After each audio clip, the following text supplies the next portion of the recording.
All right, the dust has settled from the 2025 NFL Draft. The Dallas Cowboys now looking to get into spring training camps and OTAs, and our sights are set on training camp as well in Oxnard. Let's put this thing together. Welcome to the Love of the Star podcast. I'm Eric Chiafalo of the G-Bag Nation, alongside the Super Bowl winning scout Brian Broaddus. How's the recovery been post-draft, Broaddus? I feel like you're already just you bounce back. Like, this is just, your body knows when it's draft time. You're a different breed. Oh, no. Yeah. No, there's no problem. Absolutely. This is something you kind of understand. It's strange how much work you put into it and then how quickly it all just ends. It's very much reminiscent to when you're like on a playoff run with your team, and, you're used to the rhythm of the season, and then you get in the playoffs, and unfortunately for the Cowboys, we're all too well the sudden just halt of action, and that's kind of where it is. You just you get to take a step back and try and kind of evaluate where you're at, and I think this football team, and I think you and I are going to get into this, is in that mode of still trying to look to add some players. I think the big story right now is what are they going to do at wide receiver? Yeah, absolutely. We're going to get into that right here. We'll talk about the rookies coming in and how they fit into this year's team.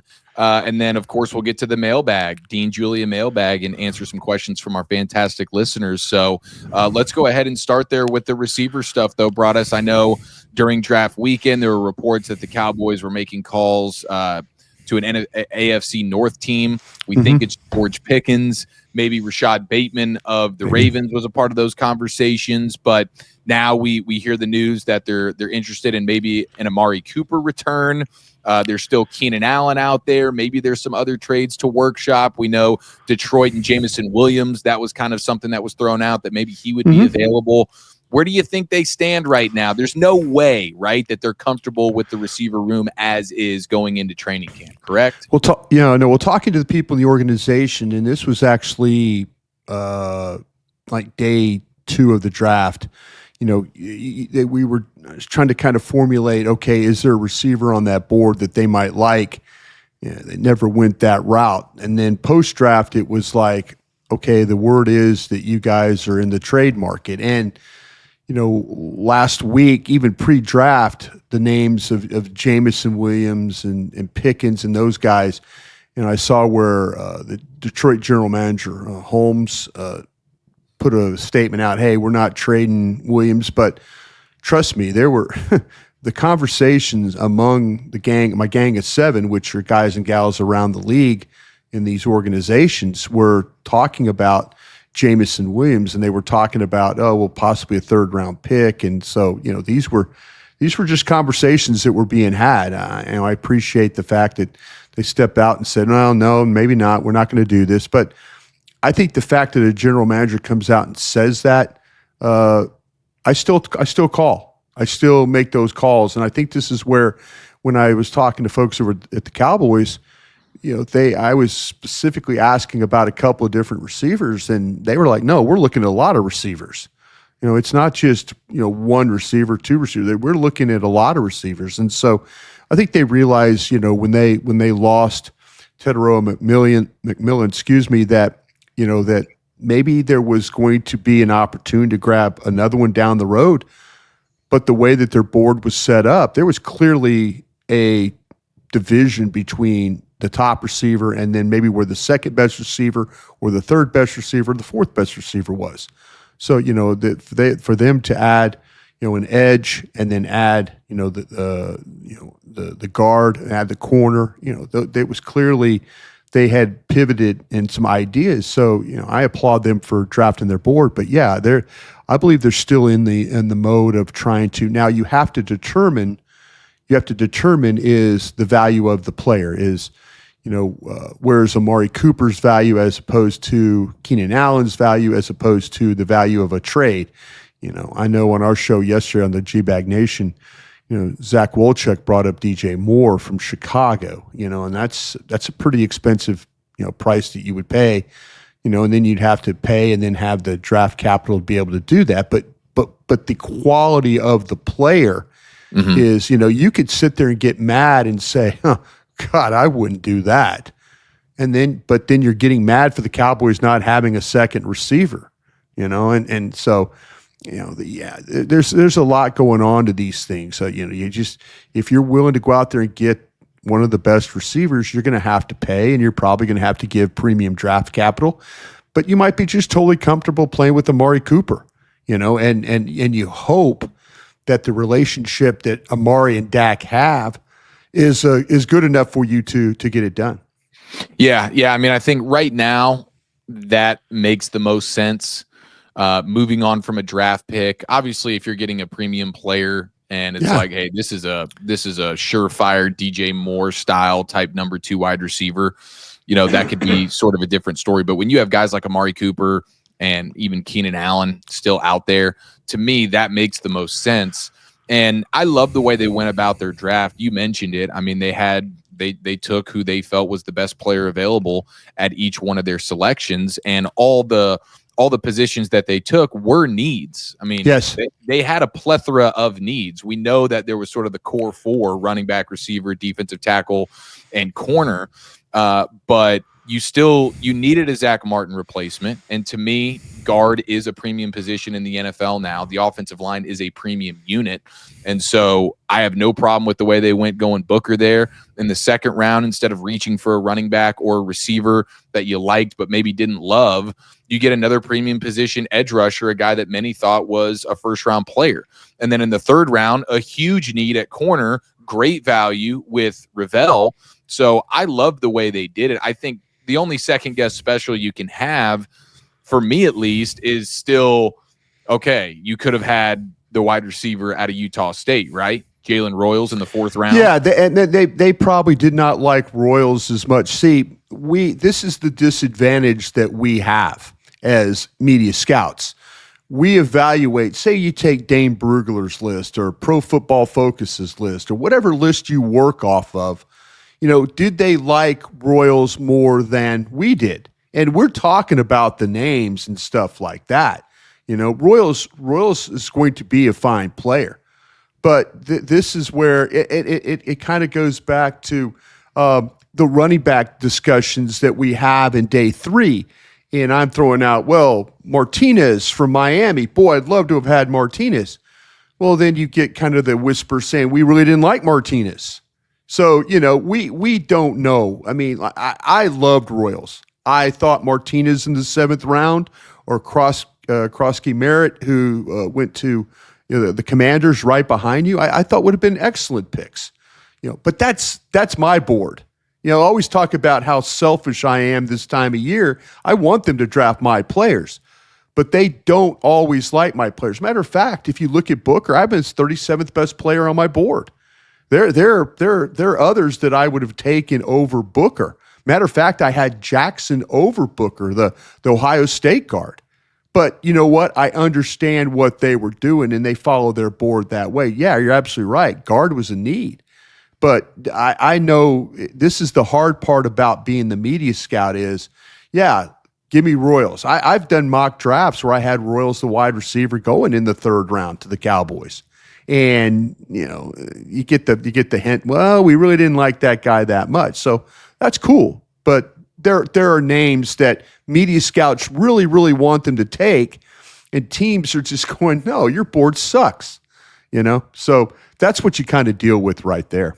Yeah, absolutely. And Royals ends up in Kansas City, and that's probably a great fit for him. Yeah, there you go. Kansas City liked him more maybe than Dallas did. Yeah. But you would have, obviously, you would have rather not traded for Jonathan Mingo, kept your 4th round pick, and drafted a guy like Royals, right? Like, if but this is where they differ from us again.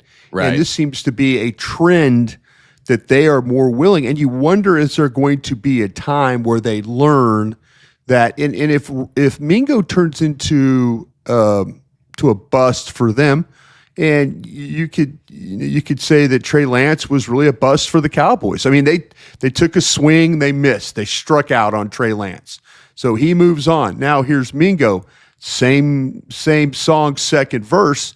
You give up a pick for a player like, had a high grade on Mingo, had a a second round grade of like a 1.20, high second round grade.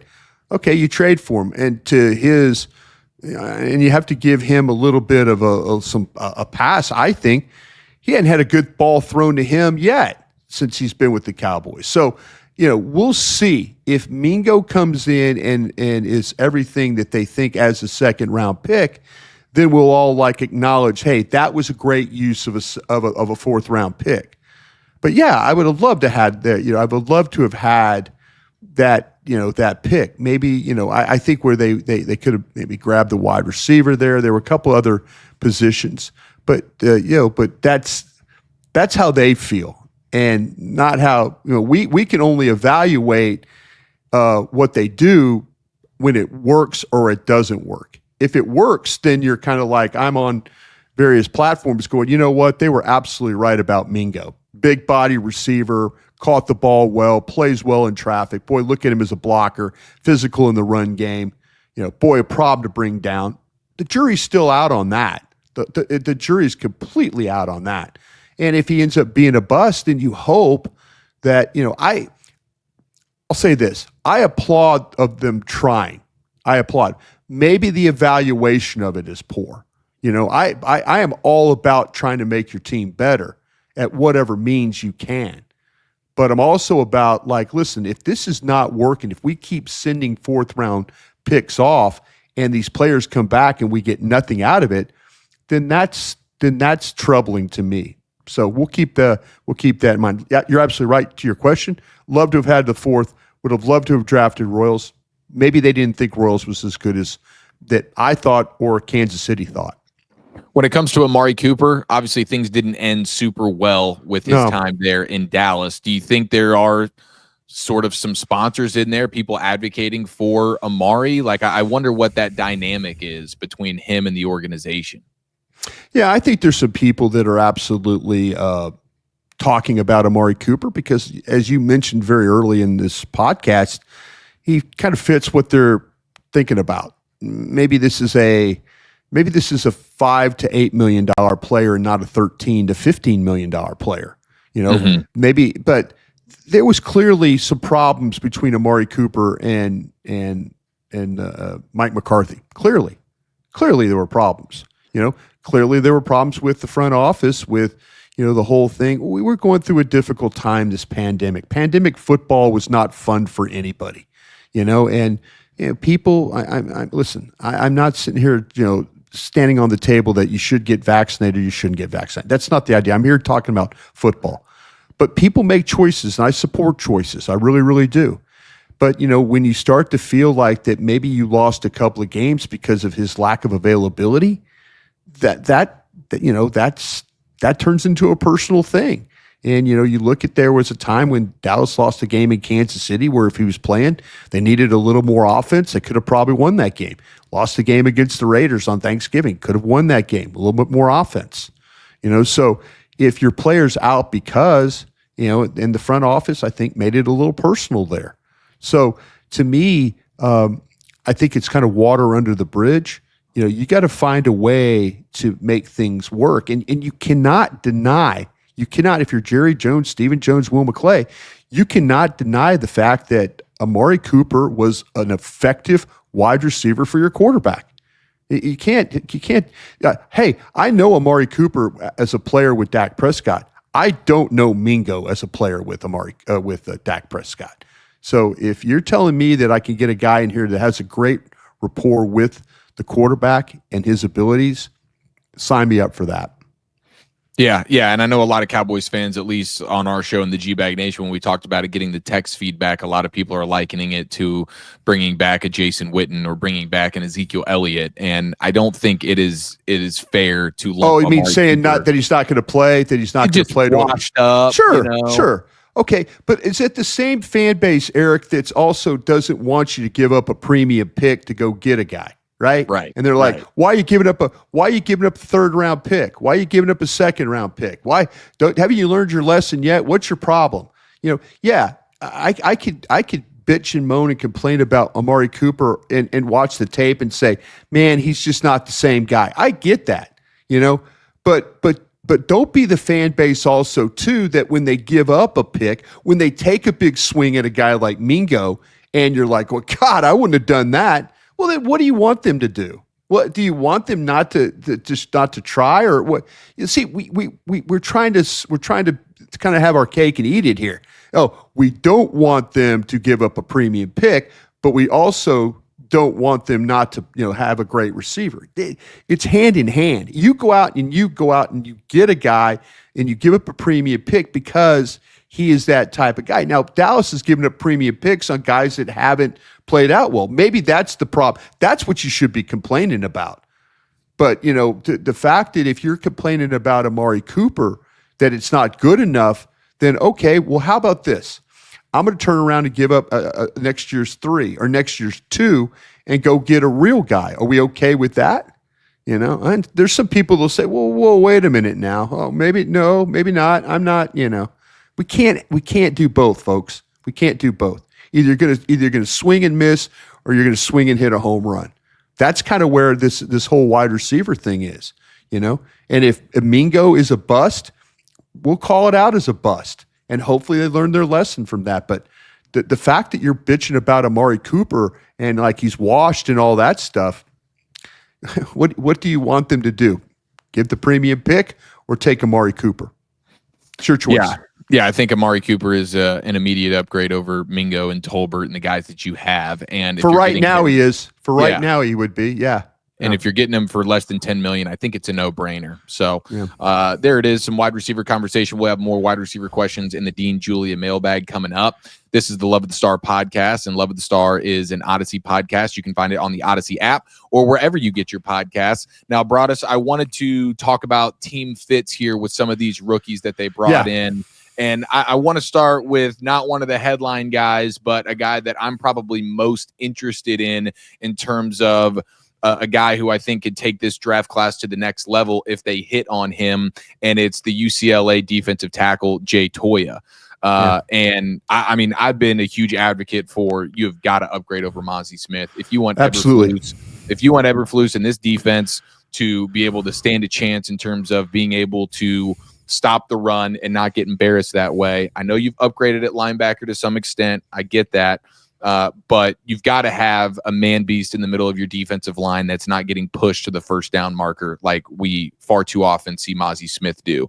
And I'm still clinging on to a teeny bit of hope that maybe Mozzie has seen the light and maybe you can get a nice step in the right direction for him this year. But depending on him to be your starter, I think is absolutely foolish. I'm hoping they would go a little bit earlier at defensive tackle, though I like the guys they took.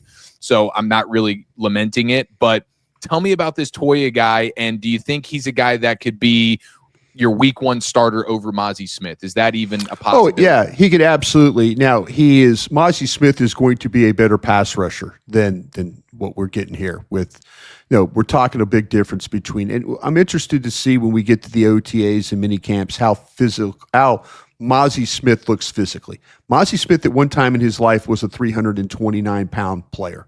And that's what we evaluated. That's the kind of guy we evaluated, a 2-gapper from the Michigan Wolverines, a lot different scheme than what they play now when you're evaluating, with Graham and Grant, the 2 Michigan tackles in this past draft that both went very, very high.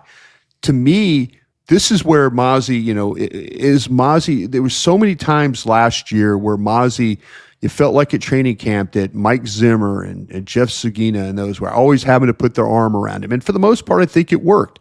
You look at the divisional games against the Giants, the Eagles, the Commanders. Mozzie Smith played some of his best football, and that was the part that was very, very encouraging. It was back-to-back plays. It wasn't one good play and then get blown, like you say, to the down marker the next 3. He was more consistent with his effort. He was more consistent with his technique. He was more consistent at being a penetrator, getting up the field, kind of doing what Mike Zimmer and Jeff Sagina wanted him to do. Now, if he comes back with that kind of demeanor, that kind of attitude, maybe some better strength, if that's, maybe putting some of that weight back on. I think he was really worried. He was so laid off the ball. He thought if getting smaller would be better for him to be quicker. That's not his game. But when you start to talk about with Toya, at UCLA, What he brings to the game is he's a 342-pound man that sees all kinds of blocks. He sees the single blocks. He sees the double teams. He is a more of a traditional zero technique nose. He could play head up, right up there on the center, be disruptive that way. He could play the one technique on the inside shoulder of the guard and be just a problem to deal with because of his size. That's a hard man to move. Now, he's not going to give you anything as a pass rusher. He's got 2 sacks in 3 years of football. But and maybe he's really just a one-down player for you, because a lot of these teams, if they run the ball and don't have success, 2nd and 9 turns into a passing down. So is he going to give you pass rush? No, he's not. But what he will give you is that stout point of attack player that Mazi really, really wasn't. And so, but I hope, like you said, the sliver of hope that you have for Mazi, that he comes back. He's got his attitude. They remind him of, like, listen, hey, these are the games. Look at the games. This is how you played. This is how you played with effort. This is how you were able to stack plays back to back to back. These are the things that we can do with you if you're willing to do that. But yeah, this will be absolute competition for Mazi at that one technique of that nose spot.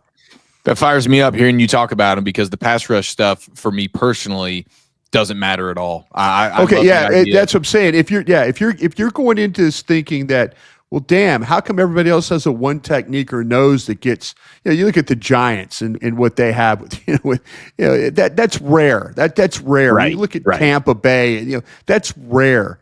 This young man is a powerful player. And if they get a little wide on him, in the run game, it's going to be a little bit of a problem for him. But he is stout at the point of attack. If teams try and run the ball inside, he is going to clog up blocks. That's what he does really, really well.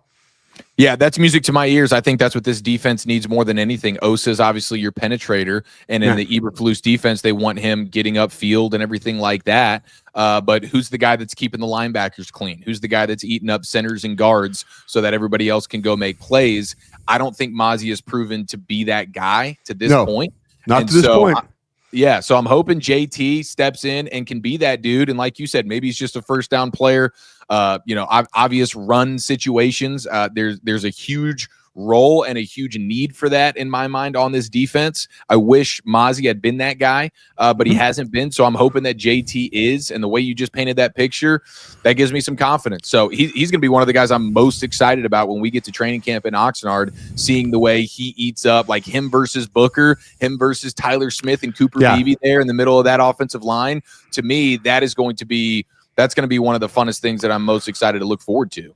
Yeah, you'll know really quickly where the strength of his game, and if we're watching the 9-on-7, the run periods, the teamwork, where all of a sudden it turns in, maybe they do a goal line period or two where you see him play at that. If all of a sudden you see backs having to start, stop, and then start again because a Tyler Smith's is stalemated at the line of scrimmage, or BB stalemated at the line of scrimmage, or Tyler Booker gets stalemated at the line of scrimmage, you'll see real fast what, as you mentioned, what JT's ability is.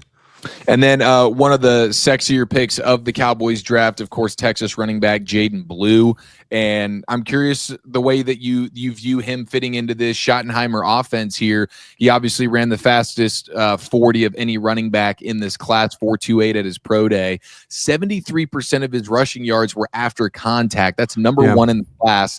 That was interesting to me, because you think of him as kind of like the lightning, explosive guy, change of pace, but he's got a little bit more strength and thickness to his body that allows him to run through contact in a way that I was a little bit surprised to see. 4 yards per carry after contact. That's number 4 in the class. When he was hit at or behind the line of scrimmage at Texas, he was still getting 3.5 yards per carry. That was best in the class. And then he lined up in the slot as well on 16% of his routes. That's number 1 in the class. So you see some of that versatility out of the backfield, catching passes and stuff. So, I am super excited about this guy.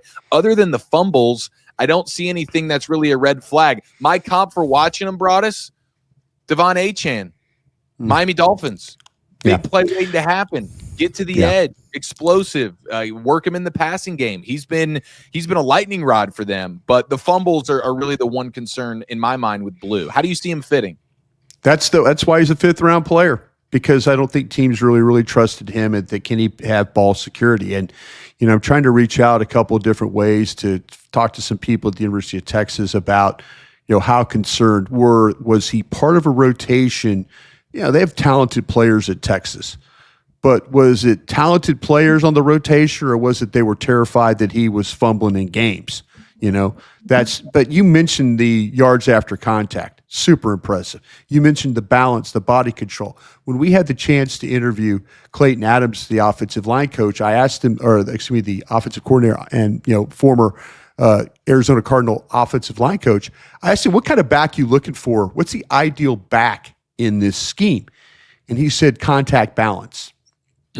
That's Jaden Blue. Contact balance is Jaden Blue. They drafted a player that they feel fit their scheme, or what they're going to try and do scheme-wise, whether it's inside, outside. Yeah, at 5'9", 196 pounds, this is not like, what we've seen in the past here with the smaller type of backs that, that we think, oh, okay, well, they're gonna do this and they're gonna run tough. No, this kid really does run tough, but the fumbles are an absolute concern. And going into a season, you're going to have opponents that the scouting report. Trust me, I was a pro personnel guy, an advanced scout, and I would always remind my coaches, like, listen, this guy has a tendency of putting the ball on the ground. We need to attack. We need to attack the ball here.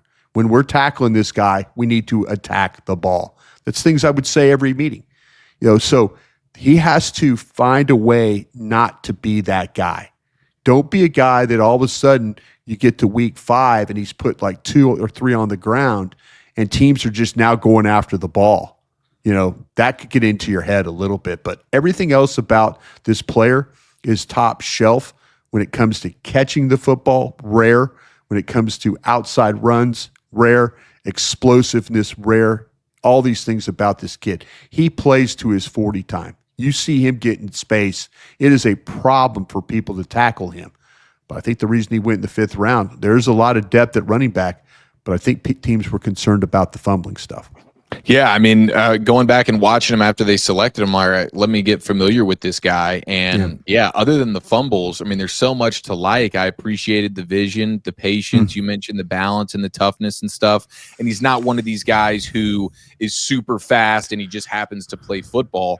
Feels like you're watching a football player, just so happens to be that's track speed. Yeah. A football player that has track speed. Right. Yeah. Yeah. So other than the fumbles, which is obviously a huge concern, I mean, enough to keep him from going in the top 3 rounds. Yeah. That's for dang sure. Top 4 rounds. So, I mean, something that is going to be worth monitoring, but I do like the player and I like where they got him. Now, when it comes to Tyler Booker and you just mentioned Clayton Adams, and he had some interesting things to say with you guys on the draft show when you guys got a chance to interview him. And he comes from a varied background when it comes to the way he attacks and when it comes to running the football. A lot of different variations. He's not just a one-trick pony of, hey, I'm only an inside zone guy, or I'm only a power guy or whatever. But when you bring in Booker, a guy who is huge and powerful, not the most athletic guy in the world, though he pulls well. What do you think? What do you think that says about their plan of the way they want to run the football? I think they're going to try and run the ball inside, but I think they're going to use Blue on the edge, though, too. I think they can hammer you inside. One of the reasons why I had Jackson over Booker on my board, and it wasn't a massive, it was like one was 34 and the other was 37, something like that. I mean, it wasn't this massive, one player clearly is the better. I just had seen Jackson play left tackle, and I'd seen him play with, athletic ability and things like that. Booker is more of a powerful guy. Now, to me, I kind of feel like that you're going to see the combo blocks, the one-on-one blocks. You're going to see a lot of, them pushing down linemen into the linebackers' laps, making these linebackers have to run the hump a little bit to get to the ball. So yeah, I think that you're going to see the thing, as you mentioned it when we got to talk to him, is they were not. They were just. He was pretty adamant about. Listen, we're not going to sit here and just be pin and pull guys. We don't have pin and pull players. The adaptability to how they play, and maybe it's going to be a thing where they're going to start with some of their pin and pull stuff and see if Booker can handle that. We know that Smith can handle that. We know that BB can handle that. We'll see what the tackles and the tight ends are able to do with the pin and pull stuff. But, they were talking about more condensed formations, closer splits. Dallas was one of the most spread out attack in the league last year, and so that leads to some problems with blocking. And you look at all the condensed teams around the league, most of them run the football really, really well. So I feel like that they're going to find out they're going to find out Steele is athletic enough. They're going to find out that they'll see if Booker can pull. You mentioned it, the testing numbers don't say he's a great athlete, but you can watch tape and watch him leading Jalen Milroe around the corner and on a play. So I don't think it's just a total damn, he can't do it. I think they're going to play to the strengths of their guys. All right, you're listening to the Love of the Star podcast. Love of the Star is an Audacy podcast. You can find it on the Audacy app or wherever you get your podcasts. It's time, Broadus, for the Dean Julia mailbag here on the heels of the 2025 NFL Draft. Fantastic questions from our incredible listeners. And we were just talking about fits for the rookies. We went through a few of them, but I saved Ravel because we had some questions about him. Mason Johnson wants to know, and Ravel is, the length, they call him the Condor, 80-inch wingspan. Gosh, he looks the part, dude. He absolutely does. But Mason Johnson is asking, okay, we're at week 1. If Diggs is still out, which there's a fair chance he will be, who are the 3 corners on the field? Who's your nickel? How does this look in your mind?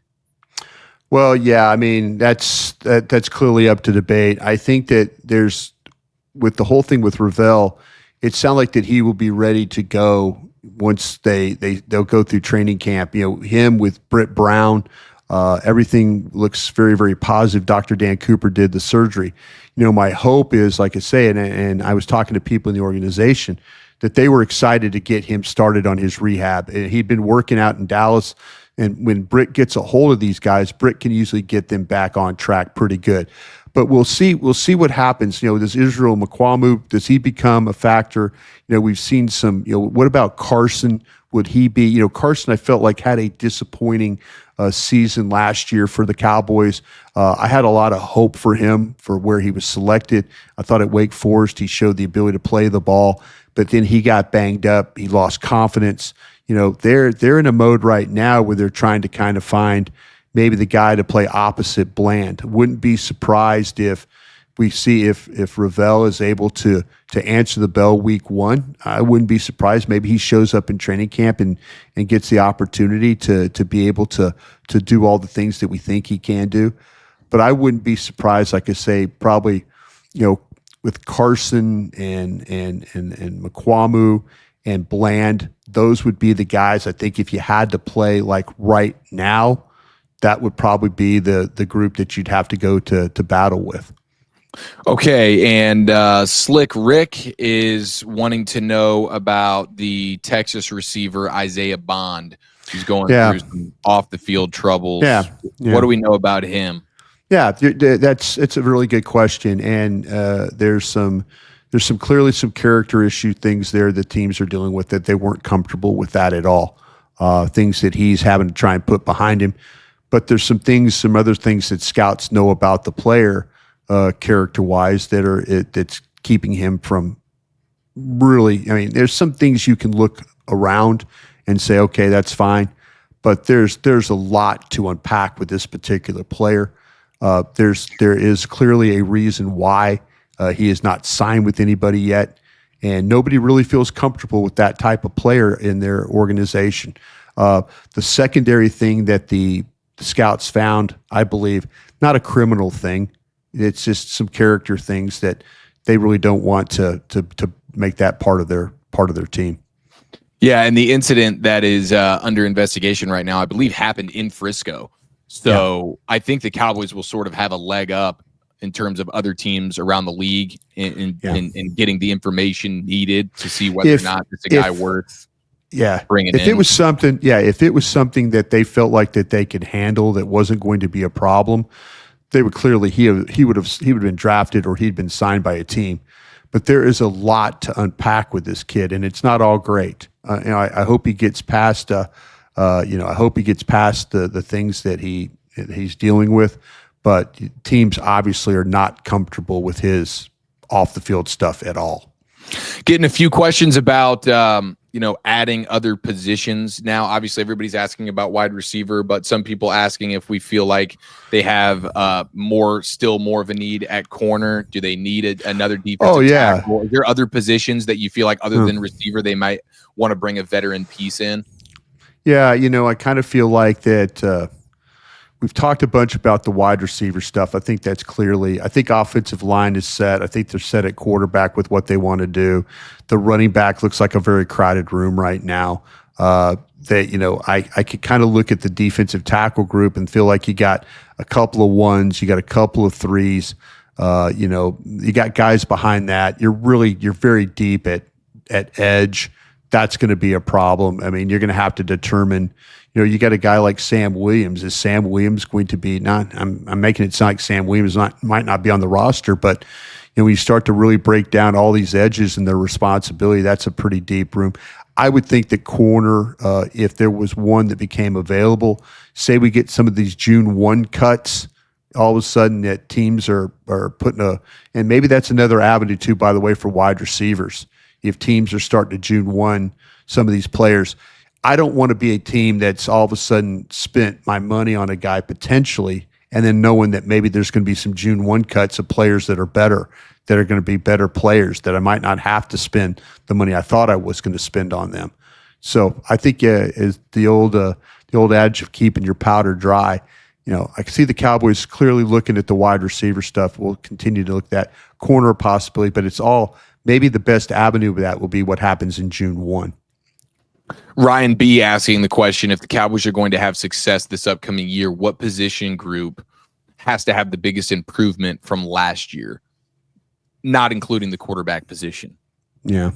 That's a great question. I mean, receivers obviously is going to be one of them. The offensive line stuff, I think, is pretty obvious as well, though I'm confident that that's going to be with the new coaching staff and, another year under the belt for Tyler Guyton plus the Booker addition. I feel pretty confident the offensive line is going to be in a pretty solid place. But I would look at the defensive line. I mean, we were talking about that defensive tackle. I think the run defense is of maybe the utmost priority here.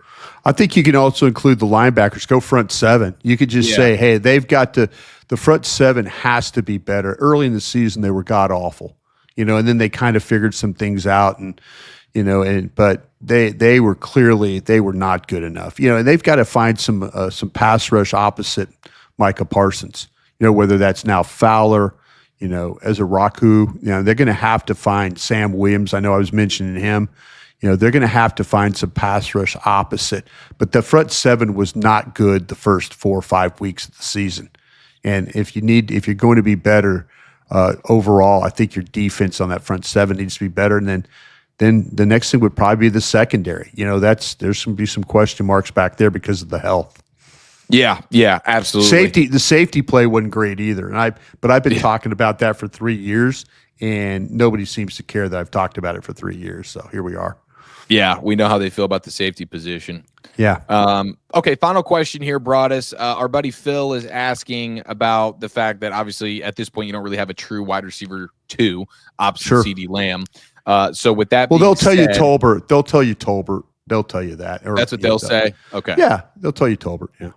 Well, do you see the Cowboys using more 2 tight end sets this season based on the wide receiver room? You obviously have Ferguson, you have Scooney, a couple other guys that maybe could get thrown into the mix there. But with those 2 guys, with Schottenheimer, Clayton Adams, lack of wide receiver depth, 2 tight end sets, is that something that might be more prominent here? Always a possibility, but we talked about Jaden Blue. I would consider using Jaden Blue in some of these things. I would consider also using, maybe more Tolbert. They might play more 11 personnel is what they might do if you find a way to get You get the explosiveness of Tolbert. Not Tolbert, Turpin. If you get Turpin going downfield, he was able to do some things. Blue out of the backfield, not just screens, throwing him the ball, one-on-one matchups and stuff. They need Ferguson to play better. Now, was the concussion a problem for him last year? Was the knee a problem for him last year? They need the tight ends to play better. I think Schoonmaker at times when Ferguson wasn't in, stepped up and did some pretty nice things. Yeah. But they need more from him. They need a lot more from that position. But they need more from Ferguson. I think that both tight ends need to play at a higher level. The thought of playing 12 personnel is great, but give me Jake Ferguson 3 years ago playing tight end. Don't give me the guy that got banged up bad last year. And it's unfortunate. He had the concussion. He had the problem with, I believe it was his knee. Those things robbed him of having a good season. They need those tight ends overall. Before you even think about playing 12 personnel, you better get him as a whole playing better. Yeah, no doubt. Hopefully having Dak back will immediately boost the production for guys like Jake Ferguson. You mentioned the concussion, the knee issue. Everything about last year was really a disaster. Hopefully he just got engaged. Hopefully now he's ready. He's settled in. He's ready to be the ultimate professional and get this thing back going in the right direction. He's always been a professional, I think. The part about him is he's such a violent player, and you understand with him run after catch and how he goes about his job. That's the guy you need. But have we lost that ability? Have we lost that ability with the concussion and the knee? Are we worried about our health more than being that violent player? I'd like to see that guy we had 2-3 years ago.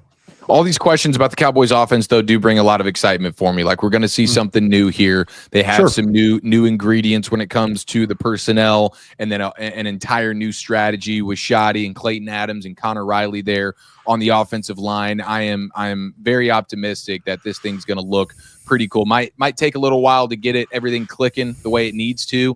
And that's something that we can discuss moving forward here, having so many changes offensively, and then obviously back-to-back seasons with the change at defensive coordinator. I mean, there's going to be a lot of working through that. And how about this is the third offense? How about this is the third offensive line coach these guys have had to deal with? Yeah, I think it's an upgrade. I do think it's an upgrade. It's an upgrade, but man, now you've got some young guys that are also veteran young guys, but they're now having to deal with their third coach. That's an important position right there for sure. All right, well, that'll do it for the Dean Julia mailbag and this edition of the Love of the Star podcast. Thank you so much to all of our fantastic listeners. I'm Eric Chiafalo. That is the Super Bowl champion, Brian Broaddus. Zach Walchuk will be back in the saddle coming up here in the next couple of days for more Cowboys content. Thank you so much for rocking with us. And until this weekend, be well, ladies and gentlemen.